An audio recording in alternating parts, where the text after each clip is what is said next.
I'm Shane Kilkelly. And I'm Kyle Thompson. And you're listening to General Intellect Unit. And in this episode, we're going to be talking about alternatives in general and in the specific sense. If we're going to be looking at two papers, which are actually kind of probably the most recent material we've ever covered on the show. Yeah, we are cutting edge in this episode. Yeah, and which is to say that the first one we're going to be looking at was published in July of last year. And the other one is very fresh. It's from March of this year, 2018. Come to General Intellect Unit for the hot takes you want. I think our recording schedule isn't really well suited to hot takes, but these ones are warmer than usual. So we're starting with a paper published by the UK Labour Party last year called Alternative Models of Ownership, which was basically kind of a report to the Shadow Cabinet on, exactly what the title says, looking at the kind of problem of capitalism, really, and private ownership, and proposing alternatives that might actually be better for the economy. And the second paper we'll be looking at is, as I said, from March of this year, titled How to Change the Course of Human History by our old friend David Graeber and David Wengrow. And they're both sort of related in that there's a theme of inequality and how to tackle it in both pieces, and generally the propositions of alternative ways of living, which is quite interesting. I think it's the alternative thing we're really focusing the most on in this episode. Yeah, definitely. So we'll start with the alternative models of ownership, which kind of opens in this kind of really exciting kind of style, saying that the economic system in Britain in its current guise has a number of fundamental structural flaws that undermine economic strength and societal well-being. And that the kind of predominant problem here is private property ownership. And that this has led to a lack of long-term investment, declining rates of productivity. It has undermined democracy, left regions of the country economically forgotten, and contributed to increasing levels of inequality and financial insecurity, which is a hell of a bold statement, right? Because this is, for anyone living in Britain, this is all familiar sort of stuff. This has been the character of the last couple of decades, but it's really interesting to have a party that in all likelihood will be the next government of the United Kingdom actually come out and say this plainly, that no, we're in the shitter, and the reason is capitalism and private property, Right. This is this paper. It does have the caveat that it is the work of external experts and constitutes a report to members of the Shadow Cabinet. It should not be taken to represent Labour Party policy. However, it could represent Labour Party policy in the near future. And it is nevertheless a, document published with the Labour Party letterhead and formatting and everything. It's very much under the real auspices of the party and not, something someone on the fringe published trying to get some attention. Yeah, this isn't the usual stuff you see where it's some kind of fringe think tank that's if you kind of follow the connections, is sort of connected to the inner workings of the party. No, this actually is on the letterhead and references the party directly and all this sort of stuff. It is it's refreshing. It is positive stuff, right? And especially I think in comparison to kind of where we are in other parts of the world with this sort of socialist push, that I come from Ireland, where the two major parties are both centre-right and they just swap power. The Labour Party there is not much of anything, and the kind of only left presence is Sinn Féin, which has its own kind of weird nationalist stuff going on. And then you've got the big one in the news now, or in our sort of consciousness, is the DSA in America, which is the big left party that's the other big left party alongside the Communist League of Idaho. It's not really big stuff, right? But has the potential to become very big stuff, hopefully. But this is the other party in one of the world's leading economies, coming out with this stuff. It's pretty fantastic. Yeah, and I think the sort of key point to underline here is that they are calling out private property ownership as a cause of the social ills they're talking about. So not simply talking about inequality and managing inequality, but viewing inequality as a symptom of the predominance of private property ownership. And that is quite radical. It is, yeah. There's a couple of different sort of prongs of attack here. There's like, the underlying problem is the private property ownership, and that produces these kind of problems of like a democratic deficit, a kind of lower productivity and efficiency, which is actually kind of interesting because it's like contrary to the kind of received wisdom that private property ownership is good because the owners invest in the property and the enterprise and they make it more efficient. But like the claim here, and the claim a lot of socialists will be familiar with, is that actually it kind of doesn't. Like, it leads to this kind of short-termism where the capital owners are simply extracting value from an enterprise and not really reinvesting in it. And that's why Britain has like famously low investment and productivity growth, famously low amongst the sort of advanced economies. Yeah, and I believe there was a recent article I read, I think it was from Michael Roberts, talking about this issue of low productivity growth under neoliberalism. It's the sort of diagnosis that Marx gave as to why this happens, I think is pretty salient. And we see as capital's power has waxed, productivity growth has waned.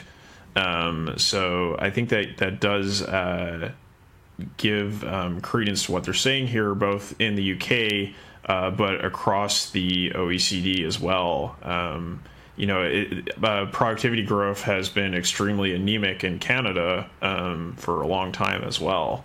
Yeah, that's been true throughout basically every part of the world that wasn't kind of where neoliberalism went to find cheap labor. Like, those are the only parts of the world that saw any kind of meaningful growth. Like, everything else has been flat essentially for the past 4 decades. But the other major societal ill that they're kind of driving at here is the kind of regional disparity within the United Kingdom of wealth. That for anyone who's not familiar, like, basically all growth and productivity and like sort of industry is concentrated in London. London has done pretty well out of the last couple of decades, and everywhere else has just spiraled downwards. And that's a big fucking problem, you know? And like, I think there's an element here of like recognizing that the downturn in fortunes for people elsewhere in the country had contributed to Brexit. Like, there was a lot of resentment that just things aren't good outside of the kind of southeast of England.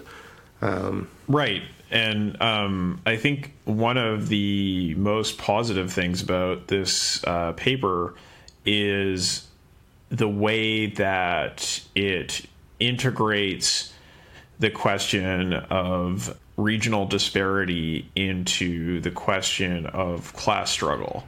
I think that's a very, very positive development for the party to have, because we've seen, kind of across the board, the way in which fascist parties or fascist-friendly parties are able to take advantage of these regional disparities and use them to get to power, and for to a considerable extent, the socialists have not had a very good response. So I'm very heartened to see that they brought some people into writing this report who are particularly interested in these questions, and also like pretty much foreground these questions of regional development. I think it's solid political strategizing. Yeah, it's really, really encouraging because, like, as I said, like they have some kind of experts on the team here who are kind of well versed in like local development and regional development, and it's like it is contrary to kind of like, I think, as you were saying, like there's been a bit of a turn in the sort of left towards decrying that any sort of localism as like a kind of crass reactionary sort of localism that like I think we sort of have at times played up the kind of internationalist credentials a bit too much at the expense of like actual development in people's localities where they actually spend the majority of their lives, and it is good to see that kind of fortune being reversed with like because that is like, we'll get to it a little bit later, but like that's one of the kind of pillars they're sort of propping this on is kind of like local and municipal development and local and municipal ownership specifically. It's good. It's really good stuff. The other sort of thing that features pretty heavily here, at least in the kind of opening bit where they sort of lay out the problem, is the impending sort of automation crisis, like that essentially that the country's already in a pretty bad state, but that like automation is going to make that kind of worse. Like it has an emancipatory potential, but that won't be realized if we're just kind of continuing on this trajectory. We'll just end up with a more unequal society and a kind of basically like high-tech neo-feudalism. And I appreciate that they raised this issue, but I think that their responses to it are fairly weak. So we'll have to talk about that when we get to that point. But definitely it is. It's good that they raise it. I'm much less convinced of the remedies that they offer there. I felt the regional development stuff was quite a bit stronger than their discussion of automation. So something we've definitely talked about on the podcast, and I'm glad it is being discussed by the party. We're not the only people worried, right? Like, it'd be a bit weird if we were. This is positive, right? That like, we're not barking up the wrong tree here entirely. It's a pressing concern. Like, and it's good to see people in serious kind of positions taking it seriously. But that's sort of like in the kind of chapter 1, I suppose you'd call it, like where they kind of outline like why these alternative models are needed. That's one of the sort of things they stand on. Like we need new models of ownership because we kind of need to stimulate long-term economic activity and growth and productivity. We need to strengthen democracy, which is a big problem actually in Britain, where there's like a huge gap between the sort of voting electorate and how policy is actually decided. And I like the fact that they raise the issue of democracy in the workplace here, because it's kind of, as they say, it's taken as a given that we can have, this is very much characteristic of bourgeois democracy, that you can have democratic discussion and decision making in the public sphere, but the workplace is a private sphere and it needs to be subject to dictatorship by the owners, right? And sort of opening up that debate and bring it into the spotlight, I think is really positive. Oh, hugely, and it ends up being kind of one of the main sort of legs that the rest of the paper stands on, the kind of discussion of cooperative models and various kind of different models of workers' ownership, and they kind of take a look at a couple of different examples from around the European continent as well, which is quite nice. But they kind of outline a really strong case in these opening kind of pages, where like there is a huge problem. It needs to be addressed for these reasons, which are all solid moral reasons. Like we need to strengthen democracy. We need to promote equality and financial security, like we need to get away from this precariousness that a lot of people find themselves in. They also call out, like, specifically the failures of privatization, that, like, the wave of privatization that's happened over the last couple of decades hasn't created more efficient or effective services, and the market hasn't lowered costs. It has instead produced worse services at higher costs. And coupled with more bureaucratic friction and just kind of the overhead of putting stuff out to tender and having a bunch of assholes squabble over the contract. Like it's good to call this out. Like, this hasn't been good at all. And like, yeah, and the specter of kind of automation looms as well here, where like they kind of outline a couple of like possibilities, like in the sort of second section for like, if we stay on a business as usual trajectory, what's this going to look like with automation? And it's going to look like job losses, more inequality.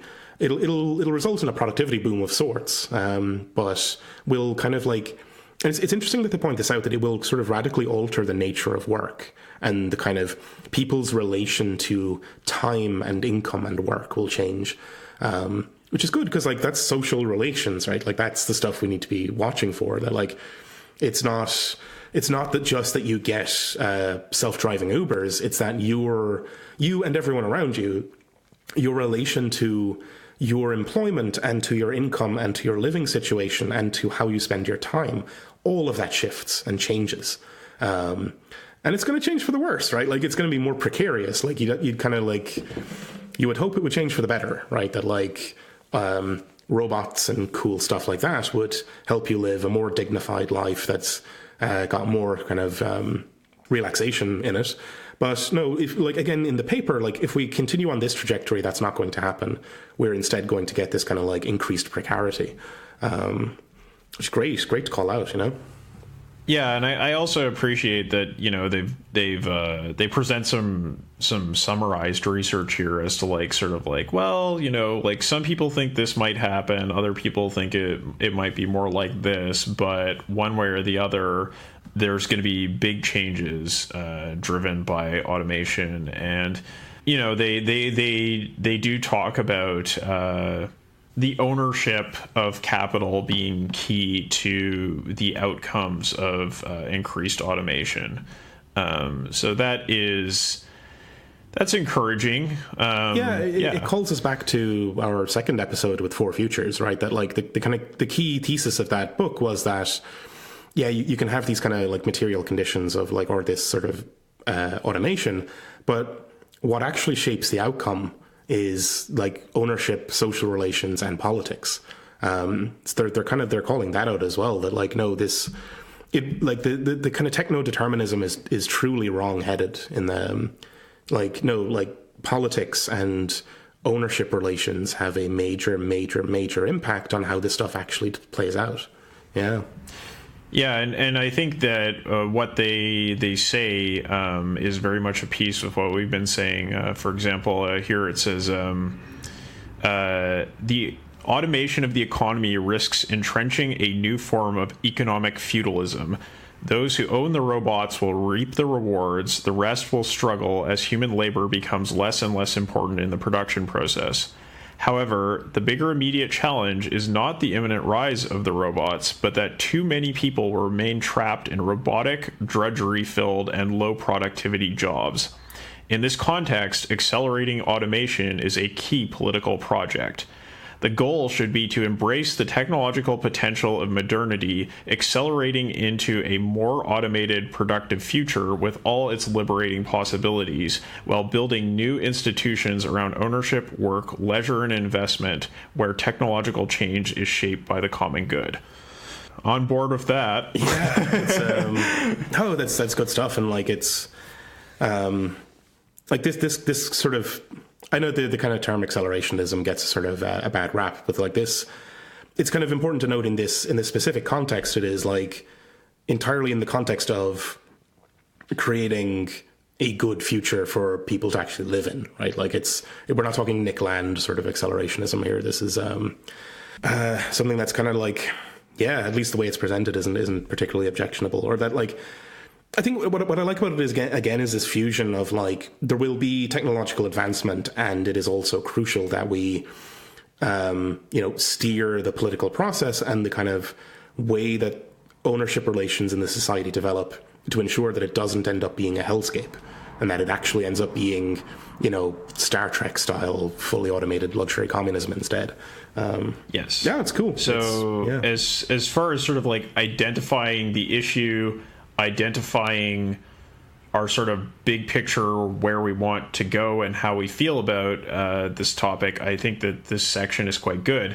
The point that I think stands for some criticism is the potential ways to address the problem. So they have like a few bullet points here, potential policies.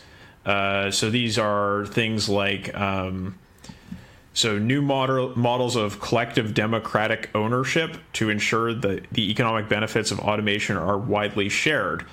Then they bring up some examples like national profit sharing schemes, the growth of cooperatives and mutuals, establishing a sovereign wealth fund where there's like a certain amount contributed by corporations to the fund. They talk about higher wage floors. They talk about education and skills training, a shorter work week, potentially a universal basic income. These are all things worth discussing. Unfortunately, there's no discussion in this report. So I kind of feel like, yeah, gesturing in this direction is a positive. However, this subject definitely needs its own report.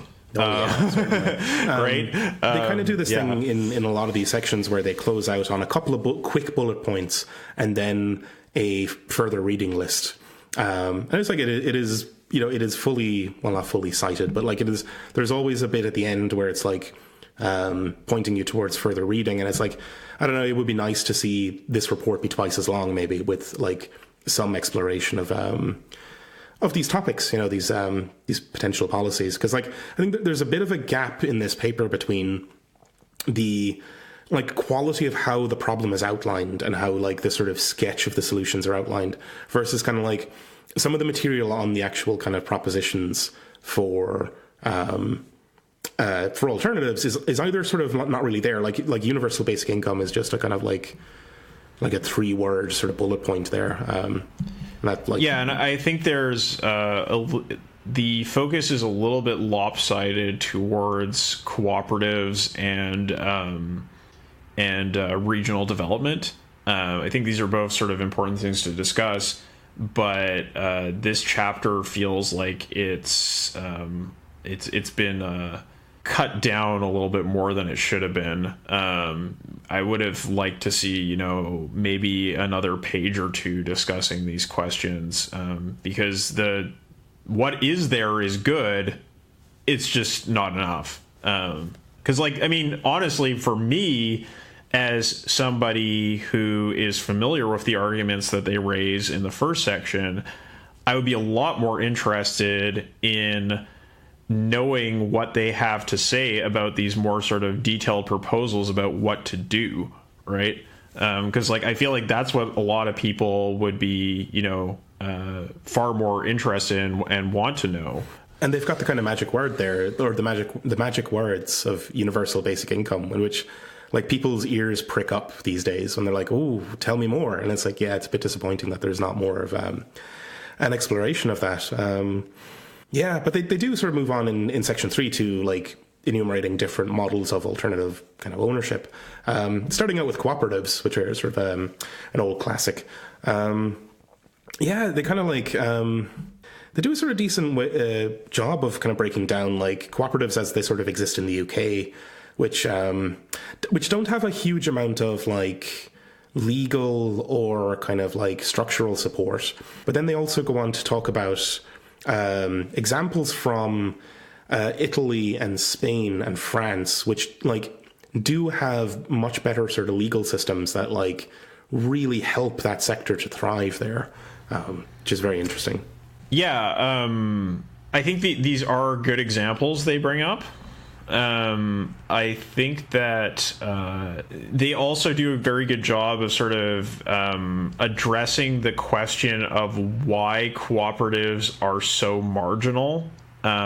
Even in the countries where they are most successful, in the advanced capitalist countries that they are the most successful in, they are still very marginal in terms of the overall economy, and they make the case that, as you said, it's the legal and regulatory framework, but it is also the difficulty of cooperatives in raising funds from the capitalist market, and the need for supporting financial institutions that can both sort of like hold the different cooperatives together and prevent them from just selling out to the capitalists, but also sort of like, allocate funds where they're needed so that they can continue investing in the means of production in their workplaces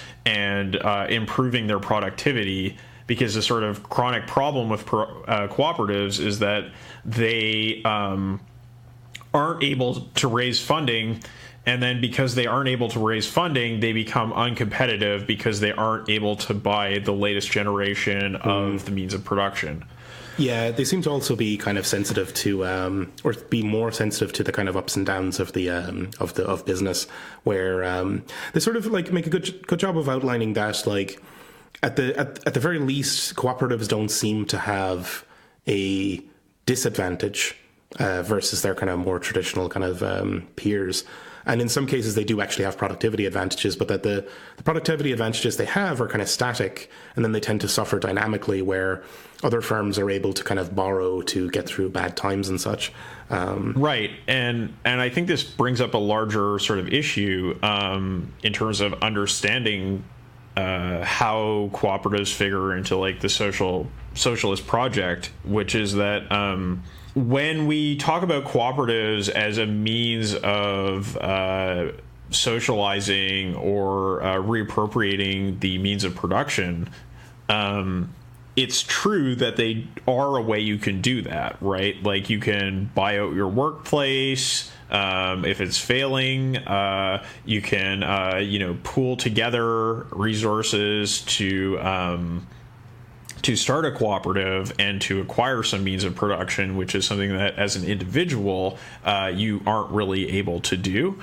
However, what this issue of access to finance highlights, and this issue of sort of the lack of dynamic productivity highlights, is that we need to think about the means of production in a more sort of like dynamic and holistic sense. That finance, access to finance, is another way of talking about access to the means of production, right?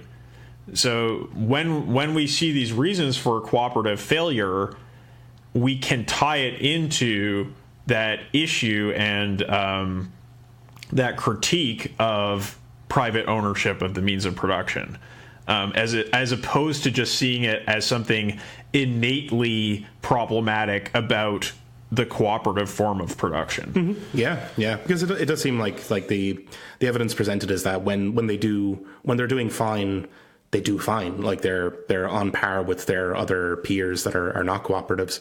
But yeah, the access to finance is a major one, and the kind of the watchword that they for what they're proposing here is like these shelter organizations that are tasked with like strengthening that sector. And like one of the better examples they have is of the Mondragon group of cooperatives in Spain, where they actually have like basically a credit union of their own as a part of the umbrella organization, and that's like tasked with like providing finance to these cooperatives.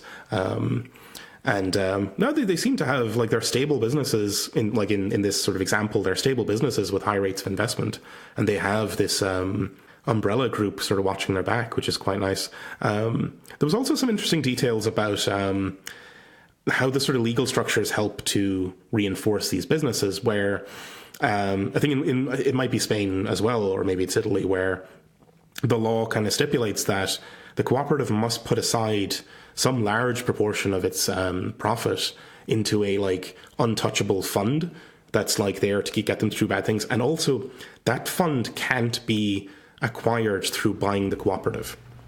Right, and that is absolutely essential, because if you just make the assets of a cooperative liquid, as they are in most capitalist economies, there is a very strong incentive, given the sort of reward structure that exists with cooperatives, like, given their difficulty of raising funds and, that concern about falling productivity, for the owners of the cooperative, the worker owners, to just sell out, literally, to sell their means of production, sell off everything, liquidate the company, and just put those back into the hands of capitalists, in order to basically have a retirement fund or whatever, like basically to get out with something. And I believe it was the case of Italy, where there was a long process of development of a legal and sort of organizational structure to support cooperatives under the leadership of the Communist Party after the Second World War. And I think the important thing to note here is that the structures they have and the what limited success cooperatives have had within the context of Italian capitalism was the result of like a multi-decade struggle in order to establish these forms of social ownership, right? So it goes to show how difficult it is to create a shelter organization, to create a legal framework, and so on, to actually facilitate the existence of some social ownership within a capitalist economy. Yeah, it's tough, and that's kind of like that's the sort of gist of a lot of the recommendations at the end of the section, that like need to like put the proper sort of legal and governmental support in place to bolster the sector.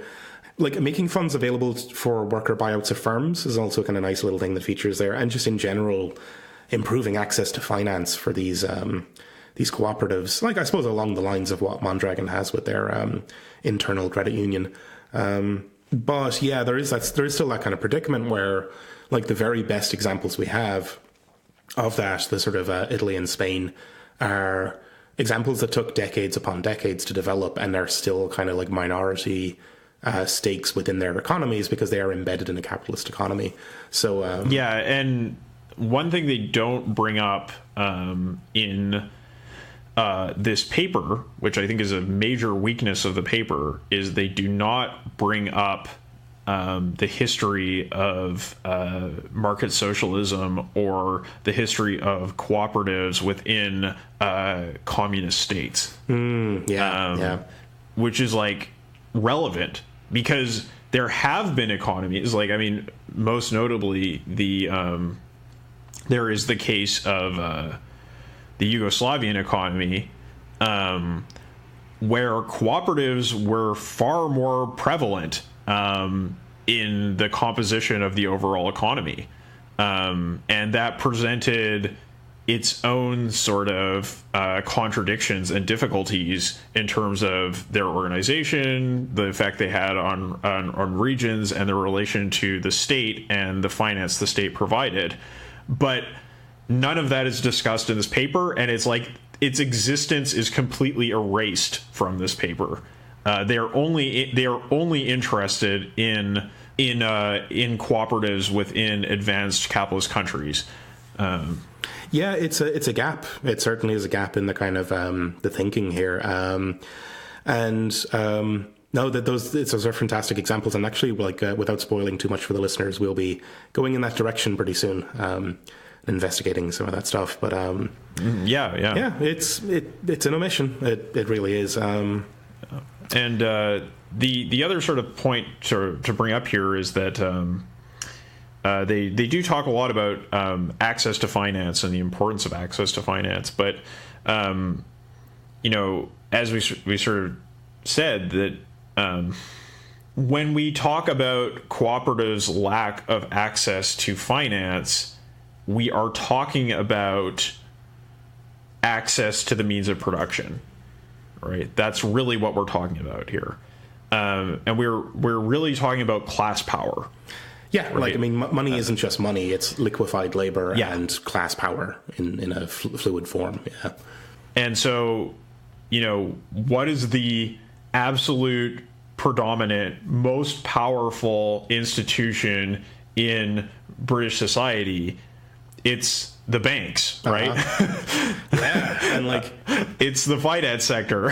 Here's a thought experiment for the listener: how would you socialize the city of London? Yeah, would you even want to take on that challenge? If we're serious about making cooperatives a significant, let's say like maybe 30 to 40% composition of the British economy, then that requires some major financial support. And that's not going to be something funded out of municipal taxes, right? This is going to be a thing that has to seriously alter the makeup and layout of finance in the UK. Yeah, it would. And I think there's been sort of whisperings and such, or it might even be it might have been the electoral sort of platform for Labour of establishing a national investment bank or something along those lines. But we'd need to see what the details of that are, because if it's just sort of putting tax receipts aside for helping farmers markets off the ground or something, and it doesn't really involve a substantial restructuring of how capital itself operates within the country, then I don't know, it mightn't be all that big of a sort of deal, Right. It's like if we're gonna question the validity of private property, then we need to think profoundly about what that means and what kind of strategies and policies can be used in order to successfully socialize property and the means of production.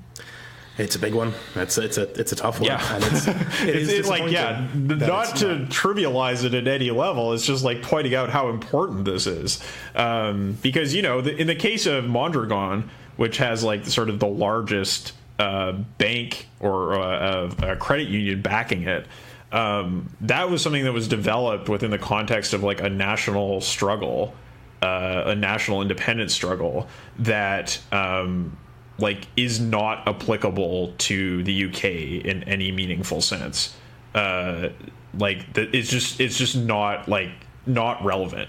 Yeah. And I guess the thing here is that because the mention of finance just isn't in the paper, it leaves you with kind of two possibilities. Either there is a plan and it's just not in the paper, which is a problem, because it means that contrary to kind of the talk in this paper about democratic deficits and such, and the need for inclusive democratic planning, if the plan for finance is being cooked up behind closed doors, then that's a bit of an issue, or there isn't a plan, which is not reassuring, both are bad options, right? Yeah, on the one hand, it's we need to hide our real plans from the actual people who support us in an effort to maintain control over the media narrative, which is not good, because what we've seen time and again and again and again and again and again and again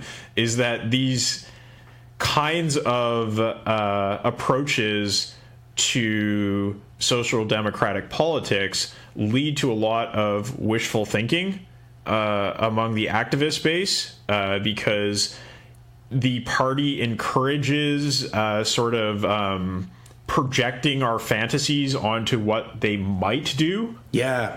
I mean, even like while reading this paper, I found myself falling into that kind of wishful thinking adjacent sort of space of like, I wonder if they're pulling their punches, and yeah, like as we discussed, like that's kind of, like not good. If they are, it's not good, and if they're not, it's not good. It's not a great position to be in, and it would be really great to see some kind of strong mention of like what it would take to socialize the actual sort of means of production in the contemporary age, which is the kind of like, or like a huge component of it, which is finance. And actually, just to sort of point out some other kind of alternative work that's happening right now.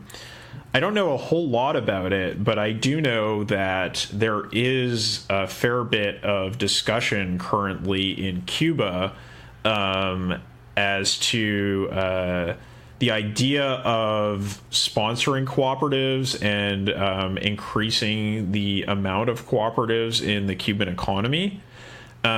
So, that's another point that I would like to see discussed. And obviously that's a communist country. The way that ownership works there is vastly different from the UK. But nevertheless, they are in the same kind of like speculative and experimental mood as this paper. So, it's worth pointing out that like there are experiments happening in the world, right? Like it's not just these legacy structures that we see in Spain and Italy, which are kind of the leftovers of previously vital political movements. Nevertheless, I will say they do give a lot of good details about sort of like possibilities for actually sponsoring cooperatives in the UK at the sort of like cooperative level or like lower level policy level. Which is something that they didn't really have in the automation section, and so it's nice to see these details here. Absolutely. Well, I think you can kind of tell they've got some kind of experts on staff here for the writing of this paper to kind of lend their kind of expertise to that. And like the next sort of section then is about municipal and sort of locally led ownership, which is stuff of the kind where it's like. Kind of organizations that are more akin to kind of nonprofits that are kind of like built around like specifically developing and helping local infrastructure and like also like stimulating local businesses, which is a big sort of component of this kind of reaction to the centralization of all sort of wealth on this island in London, right? Like that, and like they go through a couple of sort of examples there of like, community-run cafes or whatever, or little farmers markets and so on. But also like the kind of the non-profit side of it, like the kind of development trusts, which could even be higher level organizations that are like umbrellas for these kind of local initiatives. But the kind of one of the key bits here, and it's kind of the most interesting, is that like they're also trying to stimulate the local businesses and the local sort of area by allowing local government to kind of direct their purchasing through the locality instead of going through London to get the kind of nationwide suppliers, which is cool, I think that, localism is something that, of course, we should be wary of. As a sort of overriding ideology, but I think there is a role for kind of like intelligent assessment of regional economies and seeing like how development of various sectors and bring those things together can create sort of like a more livable local economy. I think in many cases it makes a lot more sense to use mass production, mass transportation, and delivery and all that kind of thing, like I don't know if we've talked about it on the show yet, but like definitely sort of this idea of like socializing Amazon, I think has a lot of merit.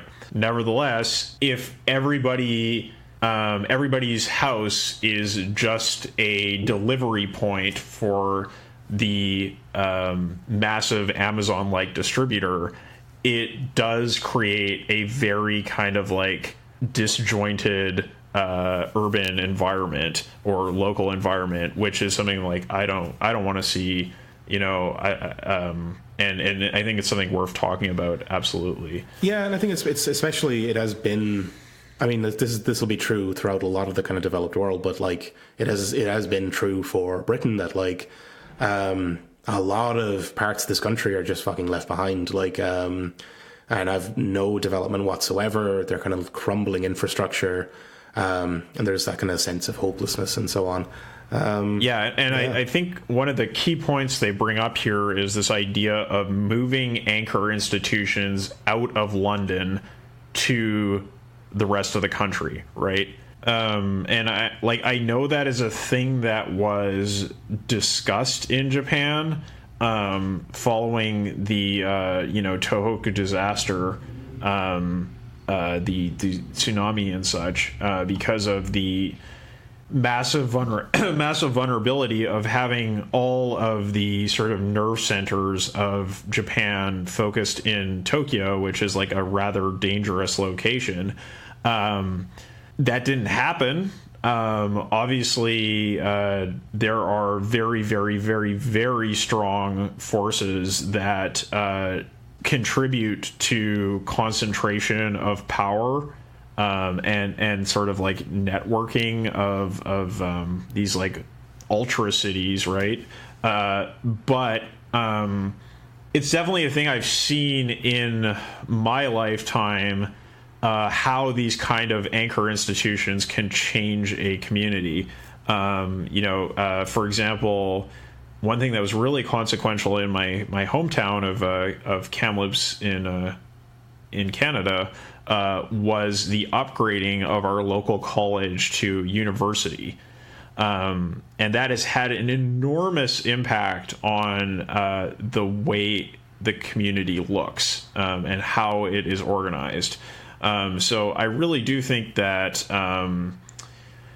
this kind of like strategy of establishing anchor institutions in the rest of the country and then creating plans to develop the locality around them does have legs and could do a lot to help counteract the last like more or less like 40 years of disaster that we've seen, right? Yeah, definitely. And like I think like as much as like we need to be on guard against the sort of reactionary localism, like people got to live places, like it's only fair that like the places people live be livable, like, and not disgusting shitholes like that nobody would want to live in. Yeah.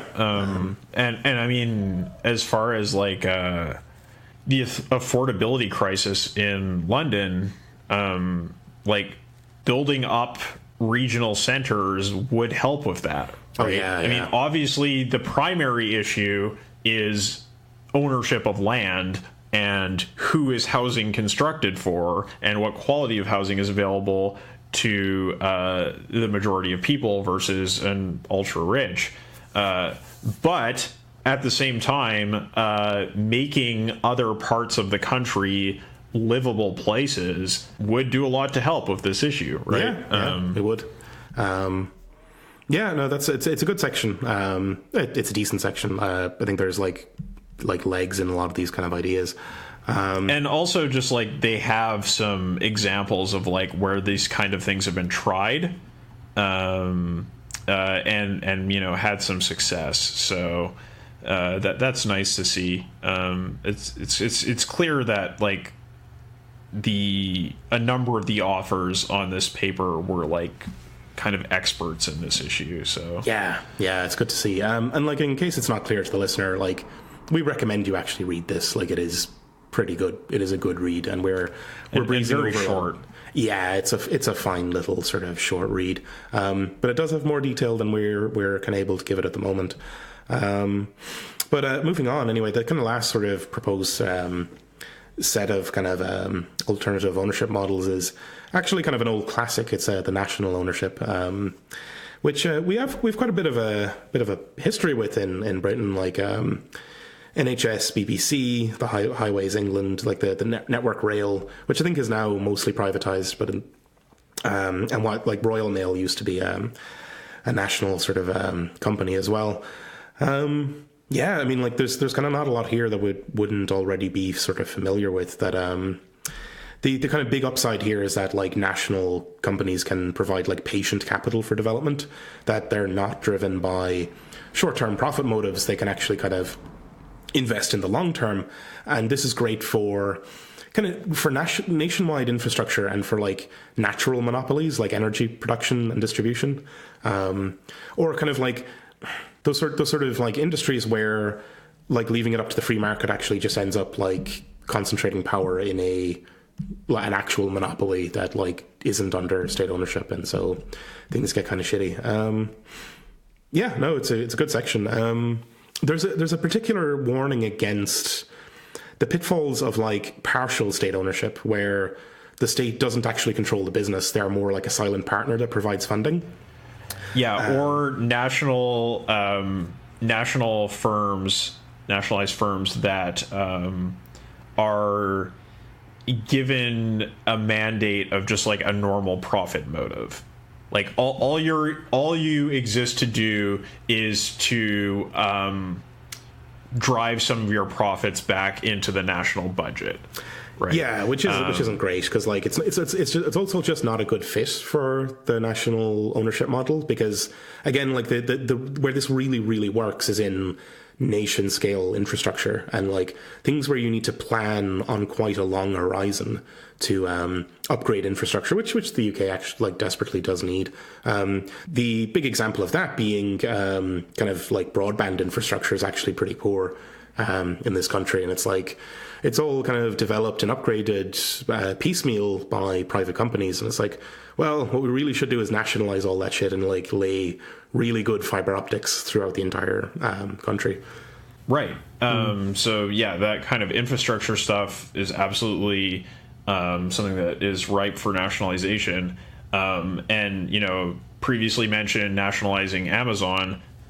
Again, that would be another very good example of something that is like crucial infrastructure and could be operated on a nationalized basis. Yeah, that'd be good. We're coming for that toothbrush, Jeff. Yeah.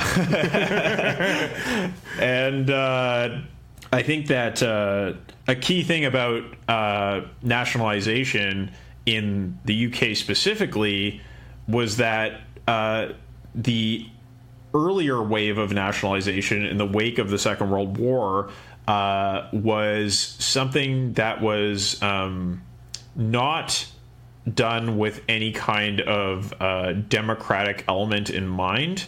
It was something that was done out of economic necessity, and it was done under a sort of developmentalist ideology. And so it didn't have any kind of social mandate.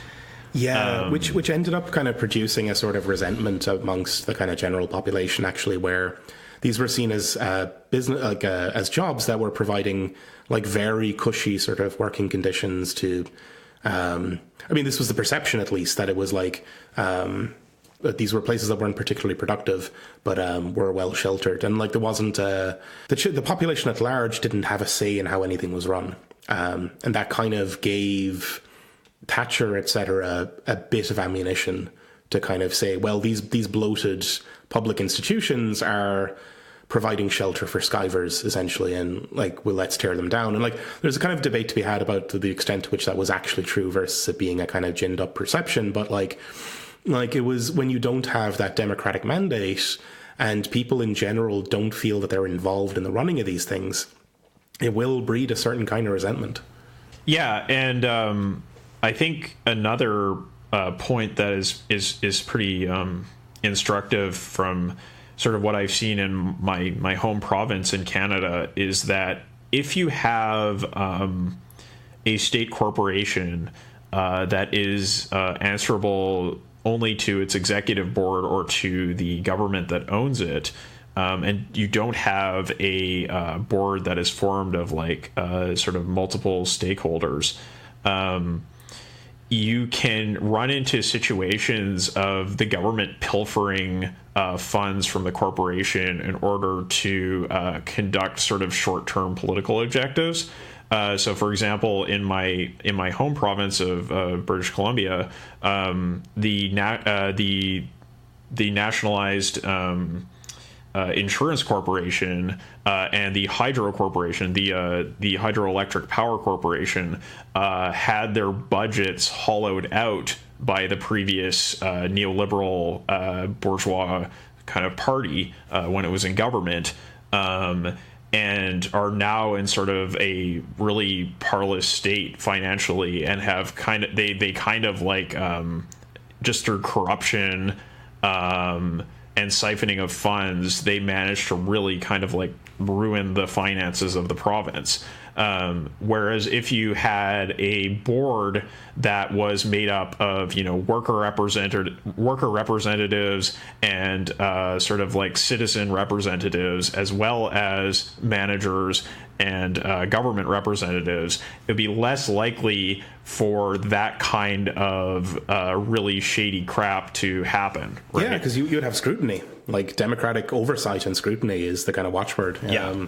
And they actually do provide a pretty nice little case study here about Statoil in the paper, and just like how the governance of Statoil, which is the gigantic Norwegian state-owned oil firm, changed over time. So it didn't start with any kind of social mandate, but it did get one, and there's slowly been a move towards altering its objectives in accordance with sort of the democratic will, and focusing on reducing the carbon footprint of the country and developing alternative energy. And also, I know, like, you know, Statoil does provide a lot of like sort of funding for social activities and stuff like that, which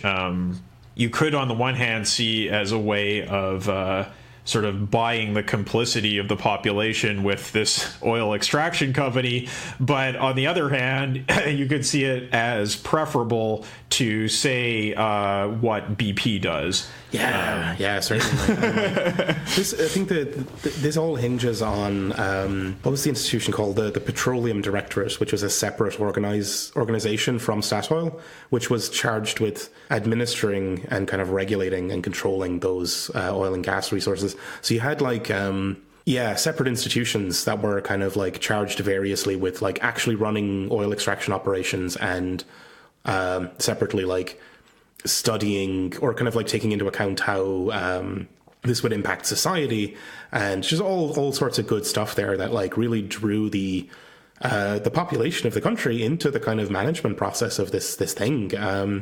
And there's a strong sense from this case study that the oil resources were seen as a common resource that had to be managed for the common good. Like that was how it was going to be run. Which is in contrast with like other countries, and I think Ireland basically handed over all of its sort of oil resources to Shell for nothing really, and like there was big pushback then around the turn of the century, actually. I think to the 2000s or so, if I'm remembering correctly. And yeah, there was outrage that was happening, but like this corrupt sort of center right government just said have all these resources, we don't give a shit about them, and like. We were comparing that situation to Statoil of like, well... Yeah, absolutely. That was the case in Alberta when I was living there as well and working for the Social Democrats there. I mean, I think that what has actually ended up happening with the government there has been an absolute catastrophe, but they definitely, were looking to Statoil as a kind of beacon like this is how resource firms should be run. No, grim stuff. But so the paper sort of wraps up with this short section on kind of next steps. And it has this kind of really great little, this great set of lines where they're kind of like pointing out that like there are deep structural flaws that stem from the dominant model of firm and asset ownership. And that, you know, we want to take these steps to challenge this model and to build a sort of better society. And that the historic name for that society is socialism, and that is Labour's goal. Like it is right there and explicit that no, we're going to challenge this stuff and dismantle it and replace it with socialism. Like, that's good, you know. For as many issues as the paper has, like, I like the energy of it, you know, just the sheer kind of like exuberance with which it sort of pursues this, like, and quite like nakedly pursues this sort of thing of like, because like the Labour has, or especially the kind of Corbyn wing of Labour has been taking a lot of shit of like, oh, you know, they're all commie spies, or they're all kind of this, and they're like, no, well, you know what, we kind of actually are. Like, this is just nakedly what we're after. Like, it's and not even hiding it anymore is fantastic. Because like, it is certainly refreshing for them to be able to openly criticize private property and speak about socialism as a desirable outcome for British society. Yeah, it's good. But the sort of the last couple of bits are the kind of recommendations, and they're a little bit weaker than I'd like, because it's sort of stuff like, oh, examine, and it's again this kind of short bullet list sort of format where it's like, examine key sectors of the economy which would be better off under national government intervention, draw up a priority list of policies to further develop kind of local government stuff, and sort of like the last one is interesting, but it's like, prepare a policy document for publication at the earliest possible opportunity. I'm like, okay, right, cool, but like, I'd like to see it, you know, like as soon as possible, please. Yeah, and again, I think that it is very concerning that there's not any discussion about socialization of finance as really being a priority that needs to be in that report, in that publication, which is like, this is kind of the most pressing issue, because they talk in this report again and again about how a lack of access to finance is something that creates precarity and frustrates sort of bottom-up efforts at socializing production. But they don't talk about how do we change things, how do we make that finance available, right? And that's a really big concern. It's really because, you know, honestly, there's a part of me that always wants to support these kinds of social democratic projects when they get close to power, right? Like, it's like, wow, like, you know, maybe something's actually going to happen. But there's also a part of me that has been hugely disappointed by the results, and a part of me that is cognizant of how destructive it is when these movements fail, right? You know, like, it's nice to talk about the things that Allende did when he was in power. We also need to recognize that the result of his government was a real setback for workers in Chile, right? Under Pinochet. We need to recognize that the results of what Syriza did in Greece has been really bad, right? Like, the stakes in these kinds of situations are not just that the Social Democratic Party might be voted out of government. It's that it causes despair and demobilization among working people when our hopes and dreams are crushed, and when these parties fail to achieve what they say they're going to achieve. So I'm not attacking the party for its agenda, and like, I think this is definitely like friendly criticism, but it's just voicing a real concern I have about the consequences of failure. and the consequences of not being open about what the party is planning and having a plan for coming to power and actually realizing these things that they want to do. And I mean, I think that the road to socialism is a road that can only be built with popular mobilization. Yeah. And I think that is something to always keep in mind. If a socialist party is deciding to hide things from their constituents or deciding to take the strategic path that focuses on internal strategizing or prioritizes accommodation with the media over actually making statements that will get people fired up and moving and in the streets and actually continuing to push forward socialist activity outside of what is happening in Parliament, then that's a very serious cause for concern, because the media, the banks, all of these institutions and cornerstones of society, they don't have the popular interests at heart, and they can't be trusted as reliable allies. Yes, from time to time, there may be a point where there's a possibility for, working together. There's a possibility for common interests or compromises. But ultimately, the constituency of socialism is the people, right? Yeah, I mean, it is. And I mean, I want to be wrong on this. It would be, I want to see more from Labour pushing more of this sort of agenda and being bolder about it in the near future, because this kind of boldness has paid off so far. I mean, we had this kind of huge electoral upswing.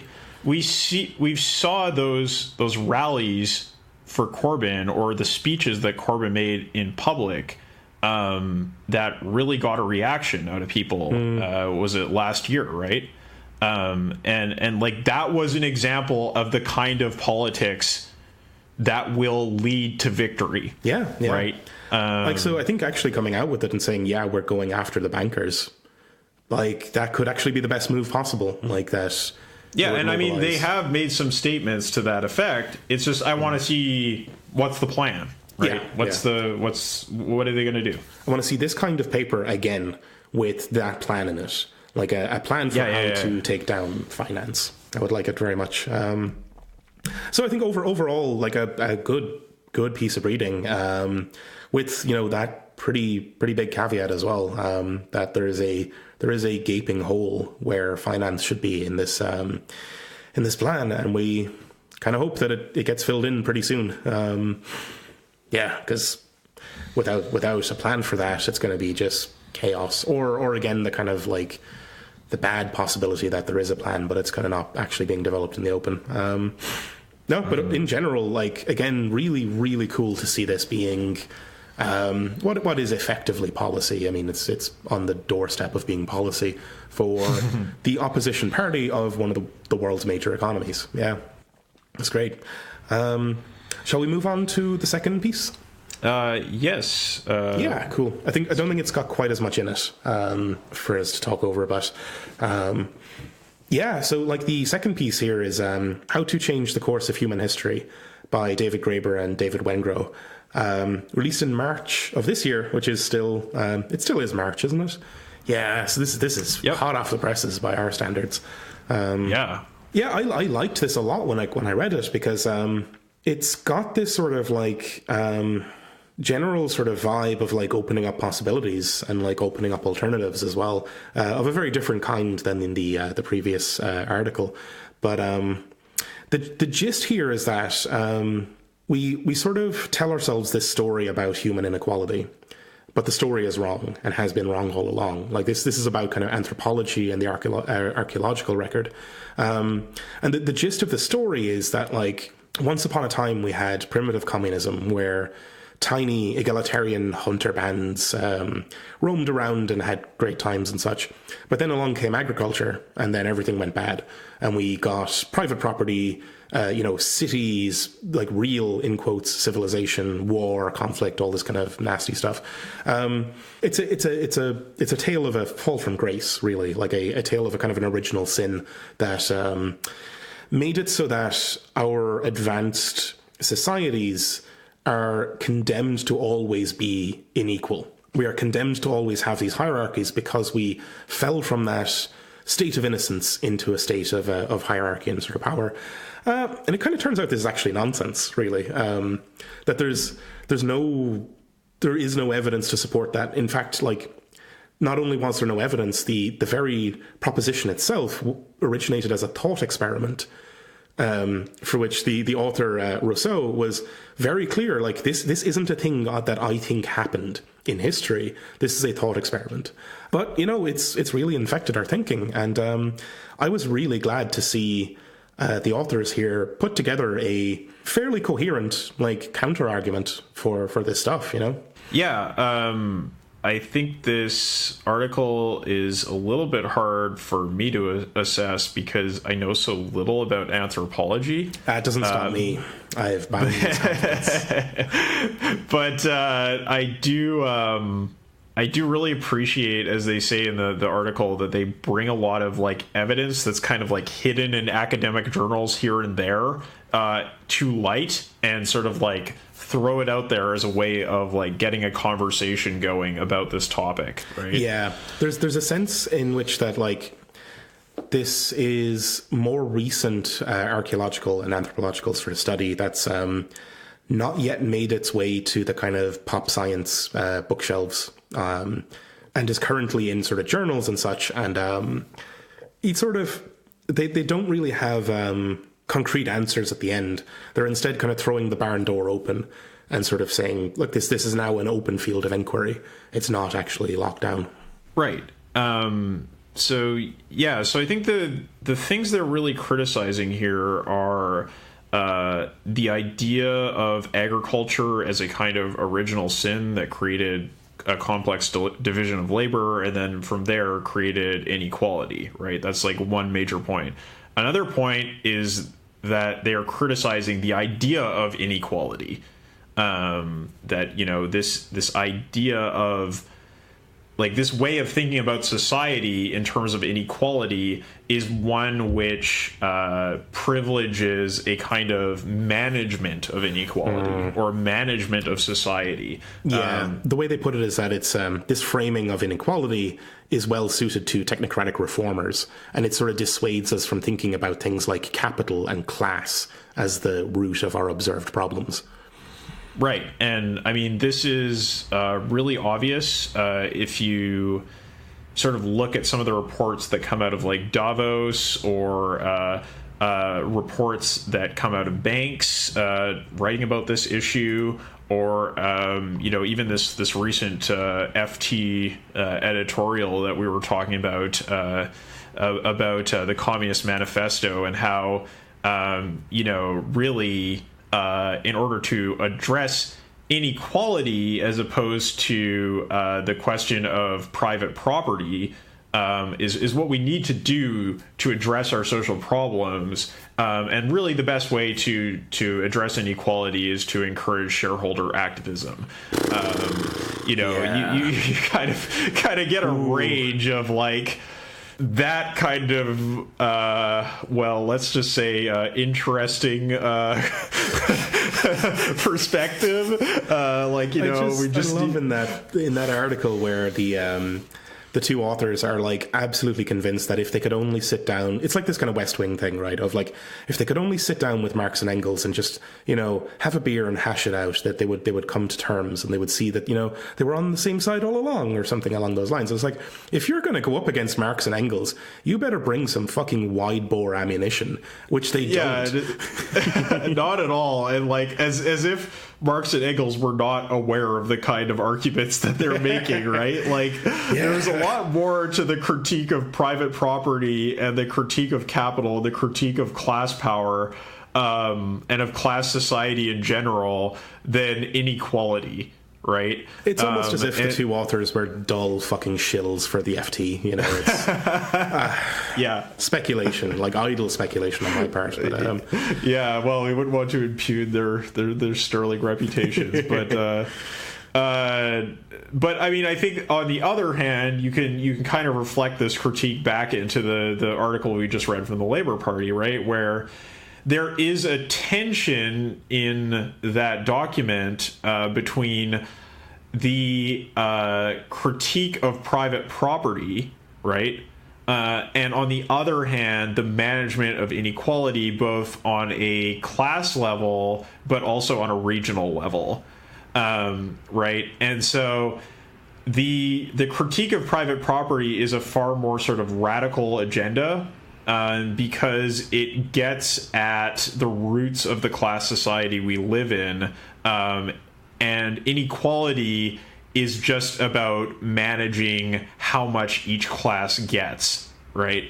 And I think it gives a certain amount of it seeds a certain amount of acceptance of the existing state of affairs, right? Which I think is really what the authors of this piece we're discussing now are trying to get at, is that, like, once you accept the terms of debate that are framed by this inequality term, then maybe you're like, well, maybe we need to, like, bring it down a bit, like, you know, maybe, like, the fact that half of the wealth of the world is owned by 6 people is, like, a little bit too much, but maybe we could cut that down to 12, and, you know, then it wouldn't be so bad. Like, it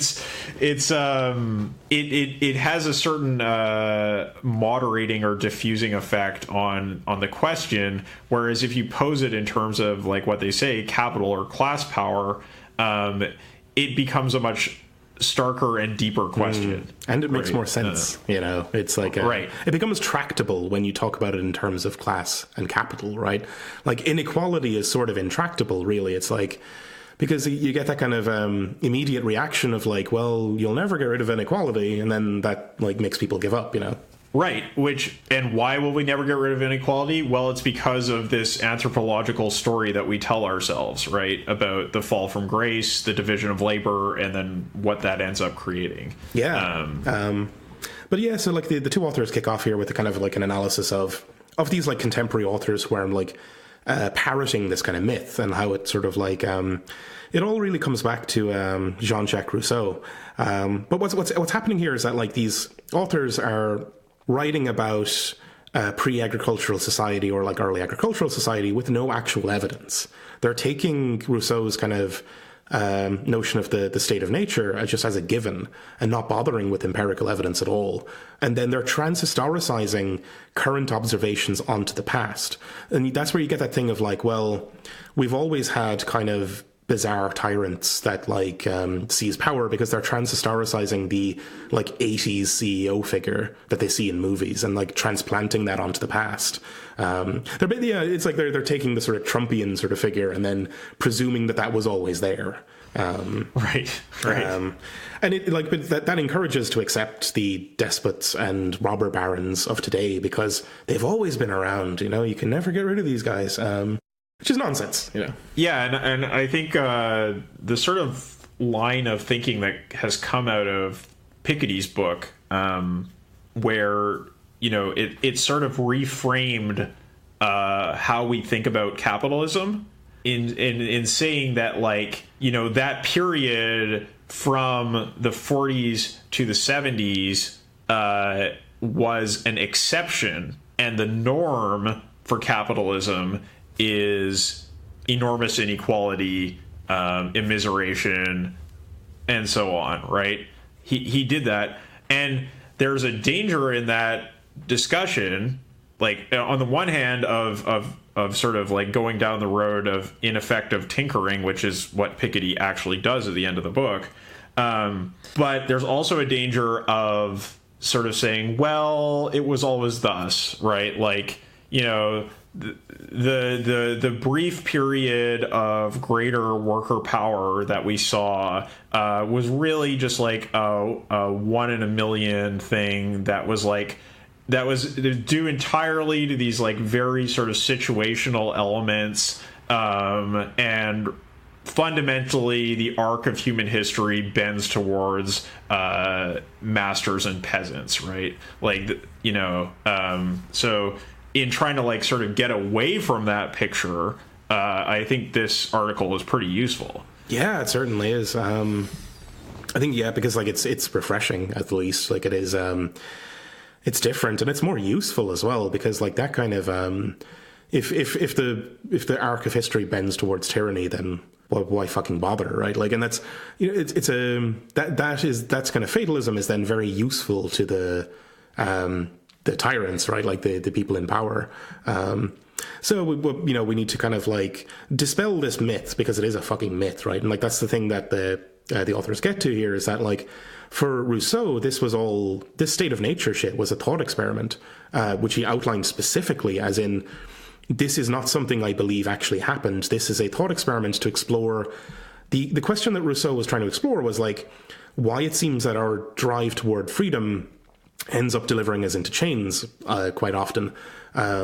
And so he kind of like cooked up this kind of like thought experiment of like this primitive egalitarian society that then went through this fall from grace into a hierarchical society and so on.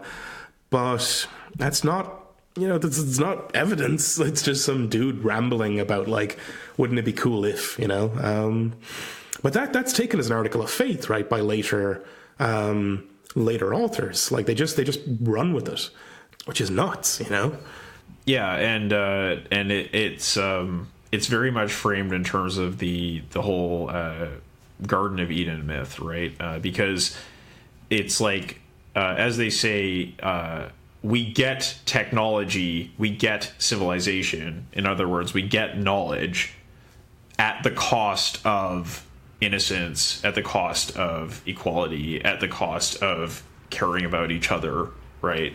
So it's just like, well, you got your iPhone, so yeah, that's the thing, right? Like it's all seen to be deterministic, right? That like having this advanced society means that like deterministically you get X, Y, and Z benefits, but you also get A, B, and C downsides.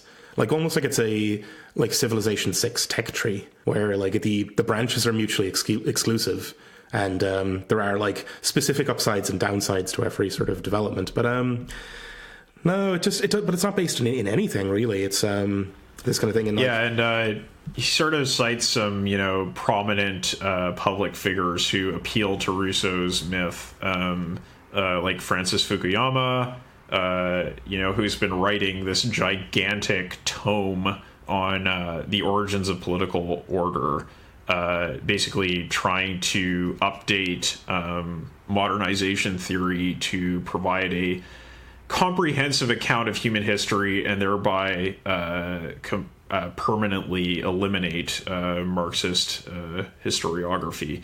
And we've also got Jared Diamond, the guns, germs, and steel guy, who also appeals to the same myth for just giving this biblical picture of why we must live in a fallen world. And like biblical is the right word for it, right? Because it is obviously this kind of retelling of the fall from grace. But like the authors here have this kind of like really neat line about like how 2,000 years of scripture like really, really colors how you think.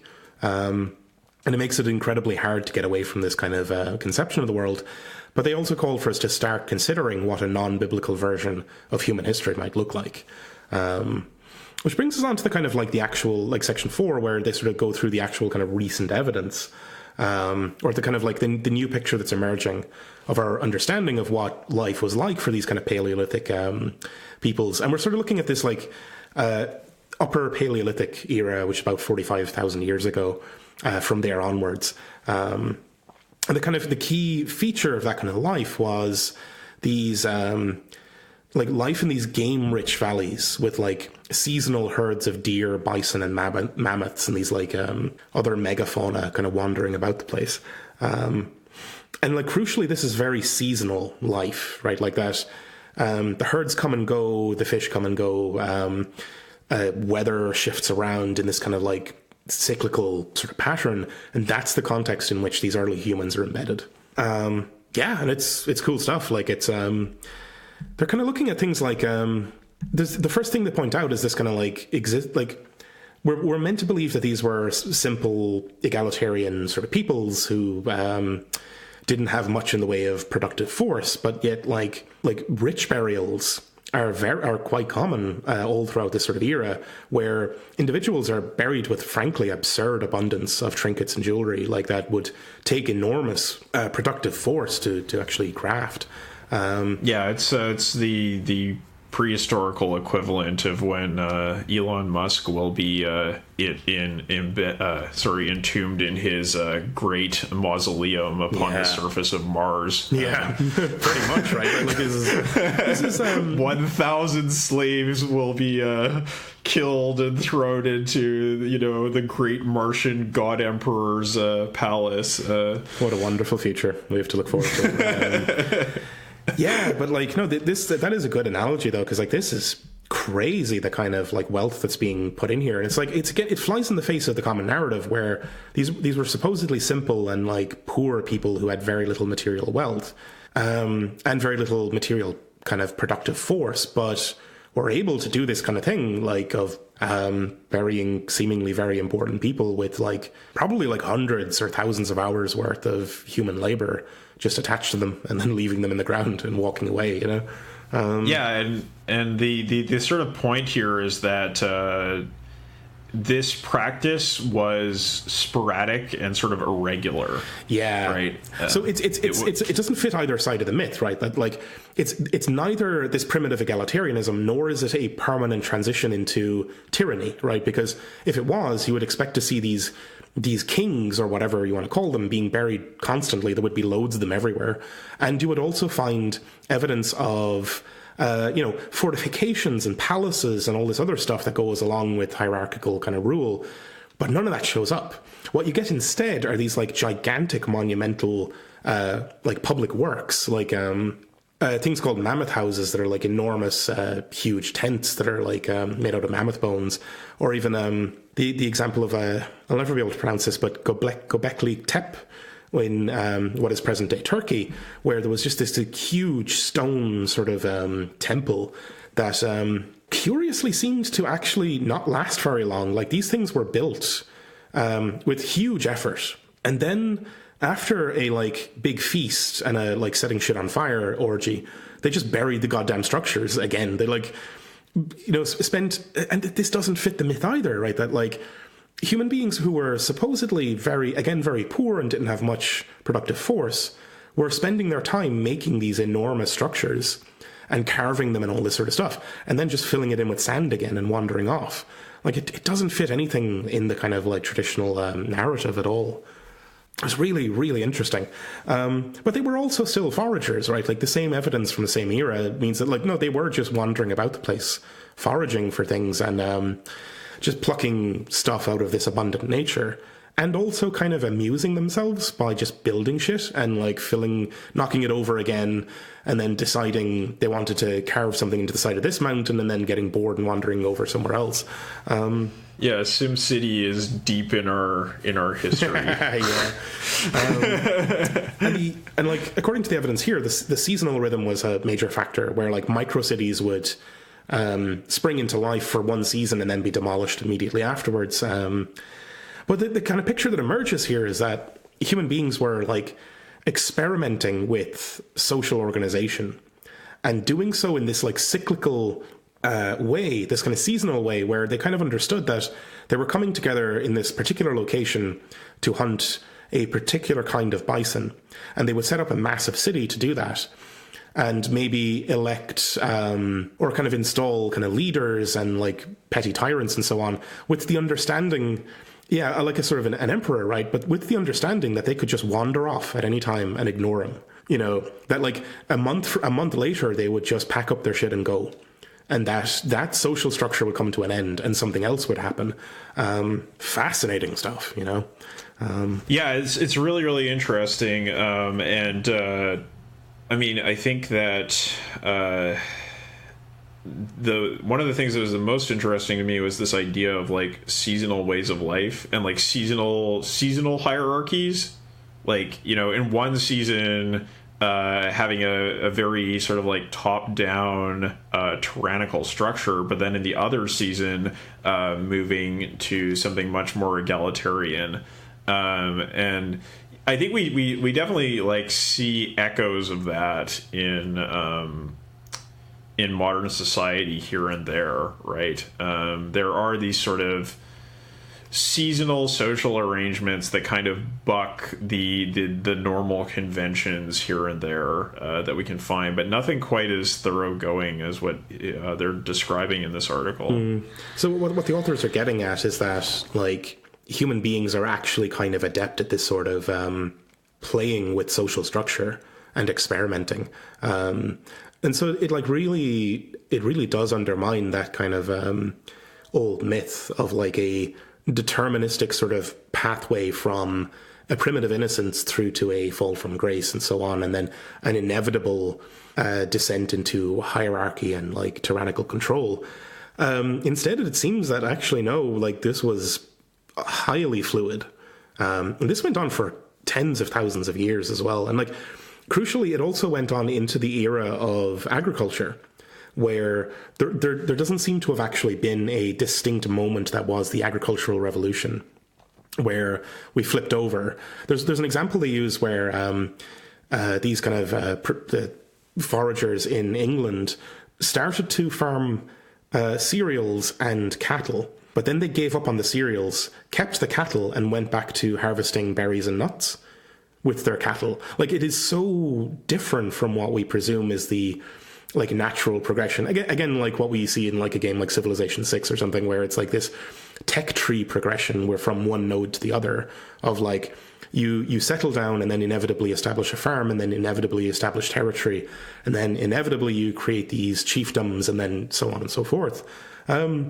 Actually, no, people got bored of this shit and went back to harvesting nuts. Or like I think there's a bit in there as well about like experimenting with domesticated animals. Like they would keep the cattle for 2 seasons and then decide actually this is kind of a lot of work and we're bored of it, so they would eat them and then not bother again for another couple of generations.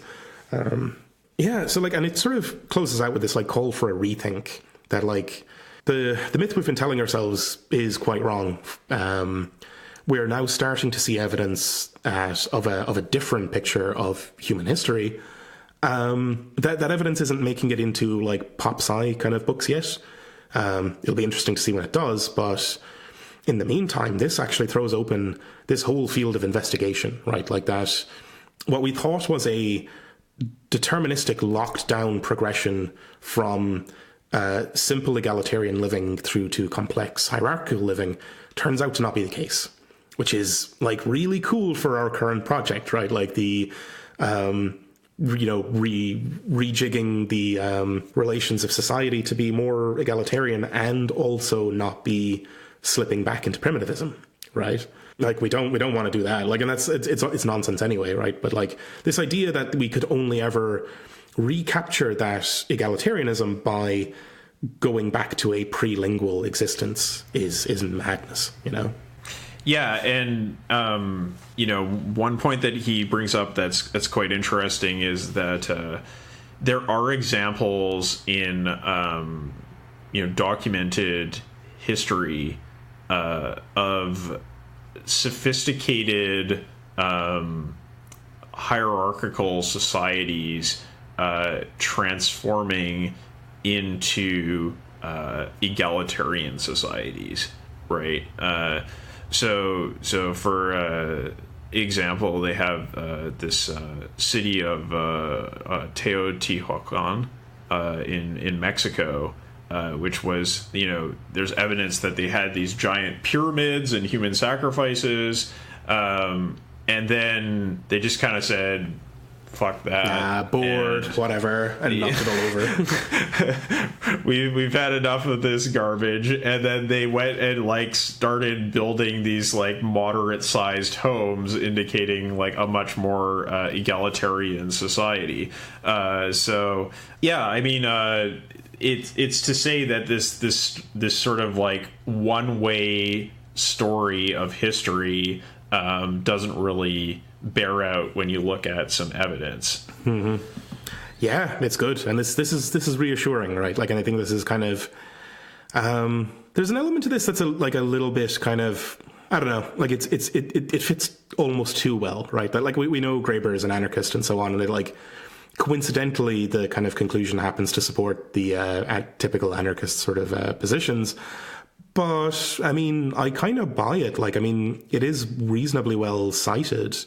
Or like it has citations and such, and I'm sure we could kind of follow up on a lot of this stuff and find out that this is legit research. So, but I suppose regardless of the exact specific details, it will turn out that like history wasn't in fact based on Rousseau's imagination, right? Like there is in fact an empirical record to it of sorts, like as best as we can make out, and there is mounting evidence that we are actually capable of organizing complex societies that are not simply like brutal bureaucracies, as we've been led to believe, which is good. I like it. Right. Yeah, and I think there's really a lot to say about this article in like a kind of broad perspective of where it's situated today. I think on the one hand, it's interesting how Graeber kind of looks at this as like a glass, or sorry, not just Graeber. Yeah, we both of these authors. Yeah. Let us not commit the sin of just silencing or the second author. So Wengrow obviously has his say here as well, They do see this as like an optimistic thing. It would be possible to see this as a very pessimistic thing as well, because you could say, well, if what is often called primitive communism did not exist, right? If these early societies that were equal in the Rousseauian way did not exist, then future communism has no solid historical basis to point to as something that like could be developed upon, right? That would be the sort of pessimistic way of looking at it, right? That there is no evidence to point to for like a trajectory of history that we are on and that we are looking forward to. Instead, they are, as you said, very much taking the anarchist tack here and saying, well, yes, there were tyrants in the ancient past, and there is, always a capacity among human beings to turn towards tyranny. But they emphasize, rather than emphasize that point, they emphasize the sort of experimentation and variety that was characteristic of those times, and sort of try to push the idea that, we can experiment more in our times as well. Yeah, because like they specifically call out that like the question is not so much what are the origins of social inequality, but rather how did we get stuck? Yes, it is a fall from grace story, right? They provide another fall from grace story. Their fall from grace story is we used to experiment with things, then we got caught into sort of capitalist monoculture, and in the future maybe we will have more experimentation, right? So this is another version of this kind of story of the primitive communism, class society communism scheme that they're criticizing. It's just a more anarchist version of that.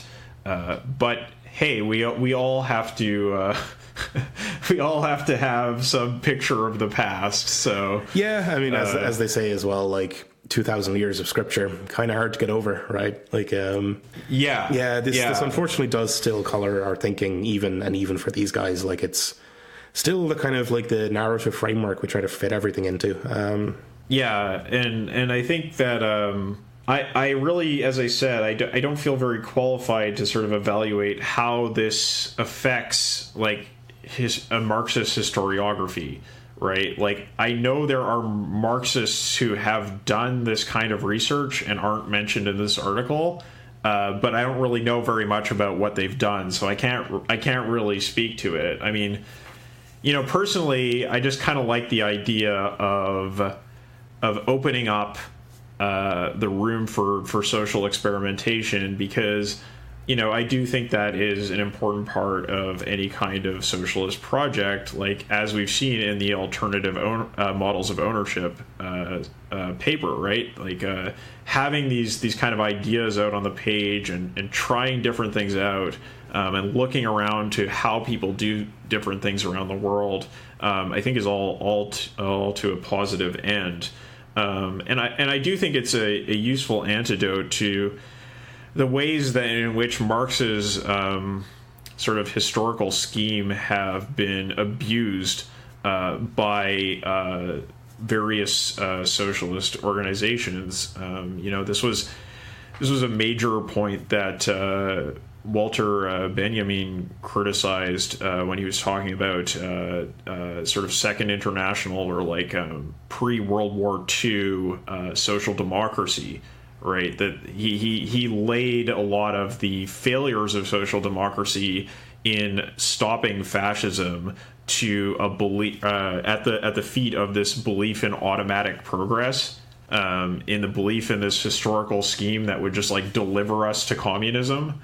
And it's also a thing we see, for example, in the rhetoric that comes out of the Chinese government, right? In terms of, well, we're working towards communism, but for now we're going to build like a middle-class bourgeois society, and like maybe a lot of you are going to be poor, and maybe communism isn't really on the table at the moment, but just, keep us in power for long enough and eventually we'll give you communism. That kind of thing is definitely very dangerous, and I'm glad that there's stuff out there that gives us some ammunition to criticize it and to say, well, let's talk about now. Let's talk about things we can do now, not things we can do in the indefinite future. Yeah, definitely. I wonder, there might be some tiny sort of danger of getting a bit too far away from a kind of material analysis as well, though, that like a lot of this sort of thesis hinges on the idea that like various human groups with approximately equivalent sort of mode of production, or like productive capacity, or whatever you want to call it, ended up creating from their ideas, ended up creating vastly different sort of societies. And it's like, so I think that there might be a danger of getting too far away from the kind of material kind of analysis there. But like, I mean, it's on the one hand, you don't want determinism, which has been rightly sort of criticized. And I think on the other hand, you also don't want to disappear entirely into a kind of constructivist black hole where everything is socially constructed and doesn't have any grounding in kind of material conditions either, Yeah, and I think it may be there's still sort of this like specter of homogenization that is behind this account, and that does suggest something about the interlinking and complexity of modern society, that Graeber can that Graeber and Wengrow could point to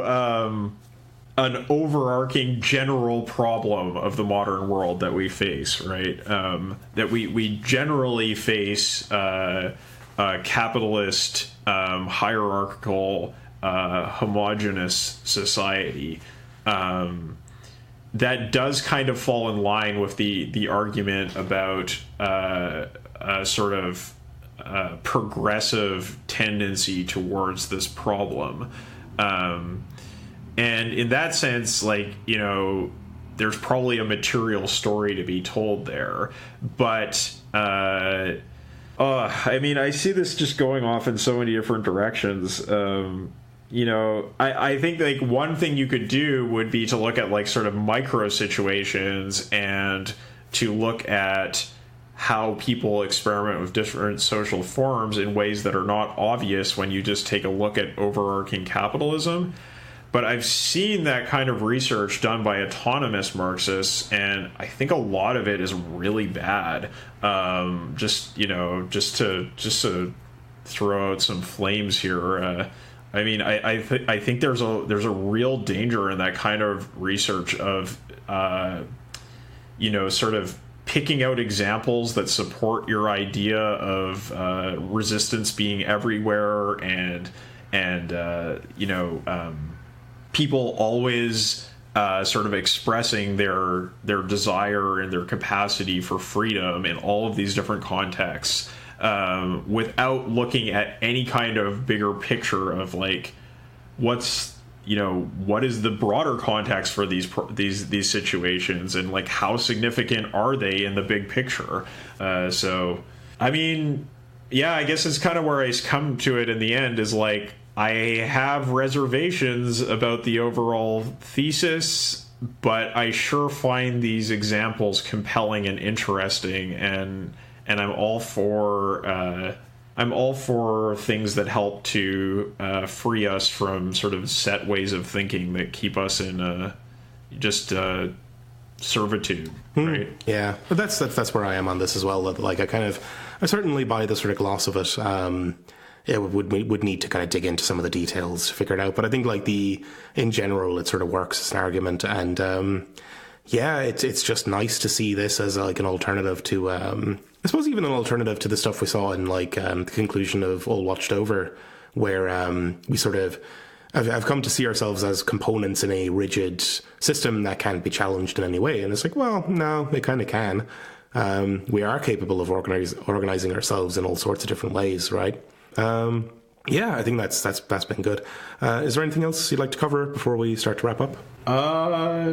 No, I think we've done a pretty good job today of just like covering the topic of alternatives, and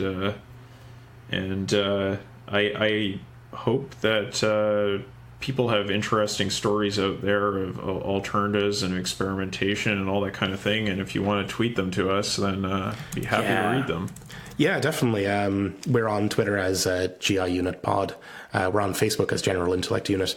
And a new thing, we're on Patreon now as patreon.com/General Intellect Unit. If you've been enjoying the show, maybe consider heading on over there to kick us a couple of bucks a month, which will help with just stuff like books and hosting and this sort of thing. Like this is we're starting to maybe get into some more expensive sort of literature that's not as easy to find, and any little bit of help goes a long way, Yeah, I mean, as we said in our previous episode about alienation, neither of us really expect that this podcast is gonna be our primary source of income or anything like that, but but we appreciate anything that you can contribute, and really, really appreciate it. And it will give us the time and the energy and the resources to cite things that are more obscure, or to bring sort of more intense and book length content to this show. Yeah, definitely. And it'll just help us to keep ourselves alive as well, which is kind of nice. I mean, I'm certainly not swimming in money. I mean, my kid is turning out to be kind of expensive, so there's that too. So I think something we should clarify as well is that a lot of podcasts tend to have kind of bonus content that you get by subscribing to the Patreon. And for us, we don't have the bandwidth to produce any extra material, but we also don't want to put any of the material behind a paywall. So there's, and this is not something I'm going to, it's not a hill I'm going to die on, but for the moment, there's no sort of concrete rewards aside from supporting the show. But I suppose you could almost think that the main reward is not having half of the episodes disappear behind a paywall, right? Yes. Yes. So, yeah, but again, any help at all will be greatly appreciated. And yeah, I guess we'll be back in 2 weeks with the next episode. Thanks very much for listening, and goodbye. Bye.